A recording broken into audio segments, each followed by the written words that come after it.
We have Lori Horton back in the studio today to teach us how to make her version of zebra cakes. Good morning, Lori. I'm feeling so nostalgic looking at these right now. It's so fun. We all love Little Debbie, and you know, the zebra cakes are always a favorite. What we're going to do today is kind of make a little bit more of a grown-up size. Okay, and I can just an get at-home on board version. with that. Yeah. Yeah, they're delicious. It's really all about getting the filling just perfect. Okay. And then dipping them in some chocolate. So all we did to start out with was make a very simple box cake mix. And you can use a traditional white, French vanilla, kind of your preference. I think the French vanilla is the closest to the authentic zebra cake. So I started with that, and all I did was bake this in a thin jelly roll pan. So this is like a 12 by 18 pan.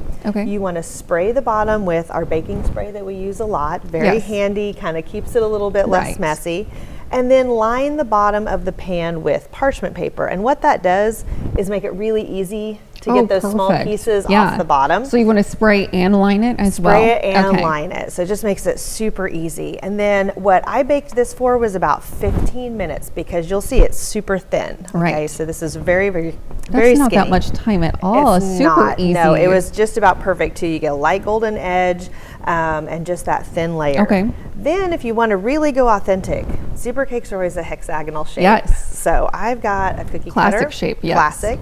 And just cut out my small pieces of cake with that. It's a little easier if you really let it chill. You can even pop this in the freezer for a little while. Makes it really fun. But if you don't want to waste all that extra cake and you want to get a few more pieces out of there, you can just cut these into squares. And make them a little bit smaller. Whatever you want to do. It's really whatever you want to do. If you want to get fancy, use any shape you want, but keep it a simple shape, because once we get these all cut out and we've got them chilled, we're actually going to slice them in half. So if this were a really narrow shape or a really complicated shape, it's not going to go well. If you had a star or something, there'd be like tips falling off. You know, if you think you're going to make these into little animals or that's something. a great note. Just want to keep it very simple, and then just very gently take this across there, and we're going to slice it into 2 layers. So it's going to be 2 really thin pieces. It's going to be 2 very thin pieces, because what we want to make sure we have is that filling in the middle. So what you have to get is a good layer of that, a little cake on the top and bottom. It seems really skinny, but once you get them put together, it's just about spot on, and then we'll coat them at the end. So what we do is we're going to start with this. We're going to get our pieces all cut up. When we come back, we will talk about the filling. It's very simple ingredients: butter. The magic ingredient is marshmallow cream. That's the best. Oh my! So if you've ever been wondering, I didn't even know that creamy filling in there. Well, Laura's got the secrets for us today. There's a few other things, and we'll do that in our second segment. But that is really the secret to keeping a creamy filling, and it really gives it that flavor that you think of when you think of Little Debbie. Wonderful. Well, stick around. We'll be right back.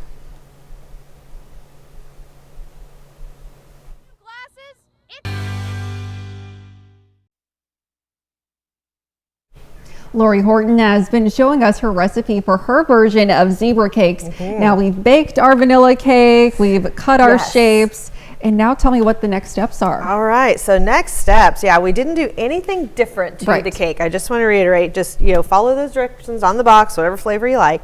We cut out the hexagon shapes because we wanted to try and stick really traditional with the Little Debbie. So, the little bit more grown-up size, but you can make them smaller. So if these are for the kiddos, cut them into squares, whatever you want to do. Then what I did was, after I cut out even that thin cake, went ahead and sliced it in half. So I've got really super thin layers here. The filling that we made is simply a stick of butter, a cup of the marshmallow cream. And this is really what's going to keep it soft and fluffy and give it that flavor that you think of when you bite into those zebra cakes. We added to that a little bit of powdered sugar, some vanilla and almond, and then just heavy whipping cream until it's a really nice consistency. And did you use that with a mixer, or use did you that just with use a mixer? Although today my mixer decided it would take Monday off, so thankfully we were able to mix this up by hand. But it's a good consistency. Kind of feels like frosting, just a good stiff. And then I've put it in a piping bag to make it a little bit easier, because since I did do the shapes, and these are so thin, it would really be difficult to try to kind of spread that in there without just absolutely destroying those skinny little layers. So I'm just going to take those and pipe a really nice thick layer. And you want it to be almost as thick as what the piece of cake is that you're putting it on.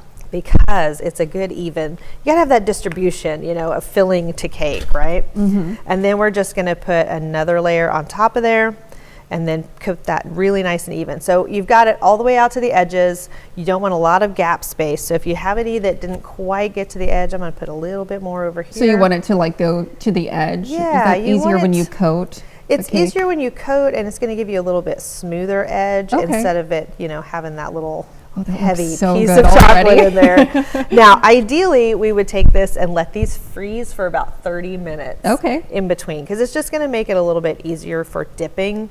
You can also take these and put them on a wire rack and then just pour the coating over the top. Oh, okay. That is a little bit easier, but you get a little bit heavier layer. So in all honesty, the dipping is probably the most authentic, because you don't want to overly thick layer of that coating on top. Definitely want to make sure that you freeze it before you dip. It just makes it a whole lot easier, because that cake becomes a little bit more stable, and it's just easier to handle. Now, when you get a smaller piece, if you do some smaller squares or something that way, you know, you can even dip with just a fork, kind of like how you would do, you know, maybe peanut butter pops, or, you know, like any kind of little pop or something cake like pops, that. anything that way that you would do. So once we have these all set and they are a little bit solid and frozen, we come back, we're gonna dip those in a white coating. We're gonna do a little bit extra to the coating to make it easier to work with, and then do that traditional zebra topping. I'm excited. They look so good already. It's so good. Yeah, absolutely. We'll stick around for the next steps when we coat our cakes. We'll be right back.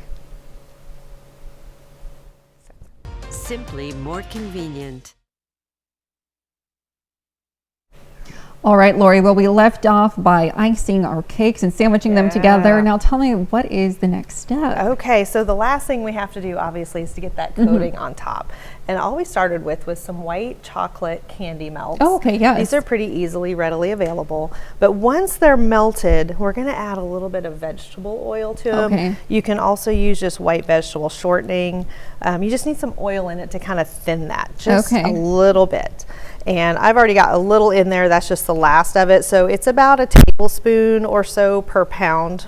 So it depends on how many you're making, how much you'll add. And I see you have this pot here. Can you do this on your stovetop or the microwave to melt these chips? You could do this in a double boiler. You could do it in the microwave. You want to watch the power, because when it comes to the candy melts, they're already cooked. So you don't want to burn them. And that full power on the microwave sometimes is a little too much. So knock that power back to about 50% if you do it that way. Or again, easy on it on the double boiler, same thing. So we're going to hope that these hold together today, because these are not quite frozen yet. This is not the magic of television today, but we're going to lightly set those in there. I'm just going to flip them over to get the other side coated. Make sure that that is really covering our cake completely. And then when we lift that out, we'll tap it a little bit.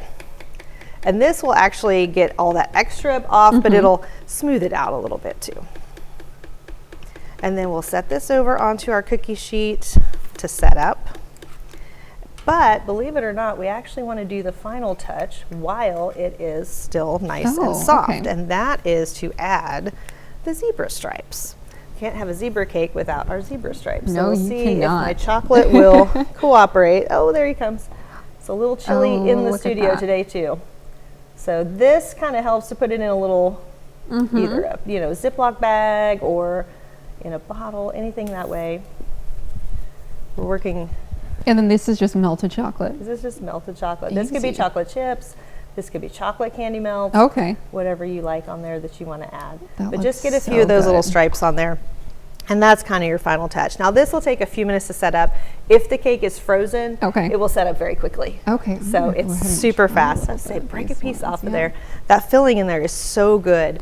It's so authentic.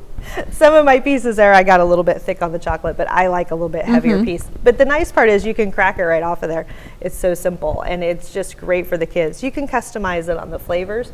So start with a chocolate cake. You can add a little bit of cocoa, to that filling with your Oh, marshmallow I love the cream, customization make of it that. Those more are of like the delicious, Christmas Lori. tree Oh my cakes. goodness. You know, Little Debbie's not super creative on her recipes, so believe it or not, this is a Christmas tree cake. This is some of your other ones that come in different shapes at the holidays. So play with those a little bit on your colors and your flavors. So good. So good and so easy. Exactly. Get Well, the kids involved. They'll have a ball. Absolutely. Well, thank you so much for being with us today, Thanks. Lori, and these wonderful nostalgic zebra cakes. Yes. We'll be right back.